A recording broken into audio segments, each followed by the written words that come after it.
On est officiellement prêt à accueillir l'été en Mauricie parce que Culture Trois-Rivières a procédé au dévoilement de sa programmation estivale. Les coups de cœur seront de retour. Il y a bien sûr plusieurs humoristes qui seront en rodage également. Et il y a des expositions visuelles, il y a du cirque, il y a la croisière immersive également qui est de retour. Il y a des nouveautés également.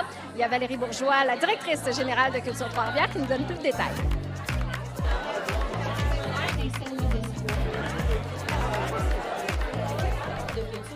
Des spectacles, c'est vrai qu'on ne se souvient pas toujours de la blague, mais le sentiment qu'on a ressenti cette soirée-là ou encore qu'on a fait une activité avec les enfants qui ont découvert quelque chose, ils nous laissent cette espèce d'empreinte-là.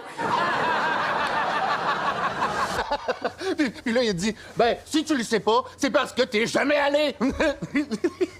Oh, ben, fallait être là. Ça nous a amené aussi à développer des thématiques pour cette année. Donc, quoi faire pour ressentir, pour ralentir, quoi faire pour découvrir, en apprendre et éviter la curiosité, puis quoi faire pour rire aussi. Donc, on s'est un petit peu servi de ces effets-là, culture, pour déployer la programmation. Je pense que souvent, on sous-estime l'impact de la culture parce que c'est tellement présent dans nos vies.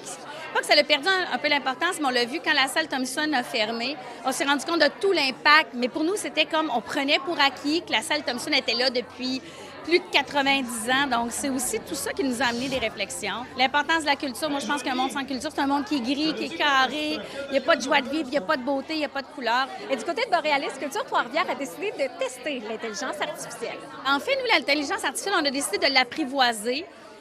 C'était l'édition qu'on a eue avec l'équipe. Qu'est-ce qu'on fait avec ça? Et ce que ça permet, c'est vraiment un parcours qui va être hyper personnalisé. C'est vous qui allez choisir. Est-ce que je veux un bûcheron? Est-ce que je veux un draveur? Est-ce que je veux une femme qui travaille en usine? Est-ce que je veux que ce soit d'autres personnages? Donc, c'est vous vraiment qui choisissez votre propre parcours. Et eux, c'est l'ensemble de nos contenus, l'ensemble de nos anecdotes qui ont été générées. Donc, ça permet de prendre le contenu avec le personnage que vous voulez. Donc, ça vous permet de faire la visite 8 fois, 10 fois de manière différente parce que c'est toujours un nouveau regard qui vous est proposé. Donc, c'est des visites vraiment personnalisées. Donc, on pense que ça peut être une belle façon aussi d'exprimer autrement. Évidemment, les visites guidées demeurent un incontournable. L'aspect humain est au cœur de Borealis, c'est au cœur aussi de l'activité à Niverville, mais c'est vraiment un complément. Puis on voulait le tester, donc on verra les résultats à la fin de l'été.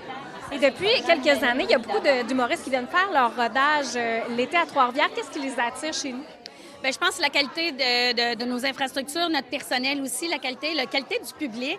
Je pense qu'ils aiment beaucoup roder. On a des grands noms cet été. Donc, tout l'été, au niveau de la salle Anaïs, à la Rousseau, de la Maison de la Culture. On pourra donc voir cet été Richardson Zephyr, Phil Roy, Michel Desrochers, Arnaud Soli, Patrick Groux et plusieurs autres en rodage chez nous. Je vous invite à profiter pleinement de cette belle culture-là. À Trois-Rivières, Marie-Ève Campeau pour Nouveau Info.